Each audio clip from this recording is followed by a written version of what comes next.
पक्षी शकुन विचार। चोंच दुख पाखा मरण, कंठा मिलन समाज। उदर सुभोजन पूंछ धन, मस्तक पावे राज। शुभ लक्षण पावा परे, घर में मंगलाचार। कहे डक सुन भडली, पक्षी शकुन विचार। पक्षी शकुन विचार अर्थात ये पक्षी शकुन विचार के बारे में बताया जाता है। ज्योतिष शास्त्र में इसके बारे में ये वर्णन मिलता है कि जब भी हम शुभ कार्य में जाए उस समय इस चित्र के जहां पर श्री लिखा हुआ है वहां पर अनामिका अंगुली से अपने इष्ट देव का स्मरण करते हुए अंगुली को श्री पर रखना है। जहां श्री पर आप रखते हैं उसका फल इस दोहे के रूप में बताया गया है, जो कि इस प्रकार बताया गया। अगर अनामिका अंगुली चोट पर पड़ती है तो उसका मतलब ये होगा कि वो यात्रा हमारे लिए दुखदायी होगी।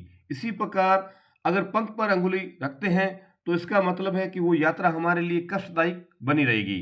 अगर कंठ पर हम अनामिका अंगुली रखते हैं तो इसका अर्थ ये हो गया कि जब भी हम यात्रा में जाएंगे तो वहाँ हमारा मान सम्मान अच्छा होगा। इसी प्रकार अगर पेट पर जहाँ श्री लिखा हुआ वहाँ पर अंगुली रखते हैं तो इससे ये तात्पर्य निकलता है कि जब भी हम उस यात्रा में जाएंगे तो वो यात्रा हमारे लिए शुभदायक रहेगी। वहाँ हमारा मान सम्मान यश अच्छा बनेगा और खाने पीने के लिए हमारी अच्छी व्यवस्था बनेगी।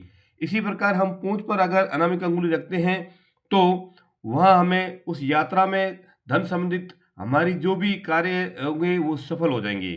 इसी प्रकार अगर मस्तक पर रखते हैं तो वहाँ पर अगर हम यात्रा करेंगे उस समय तो वो यात्रा हमारे लिए एक राहदायक बनी रहेगी, लाभदायक बनी रहेगी।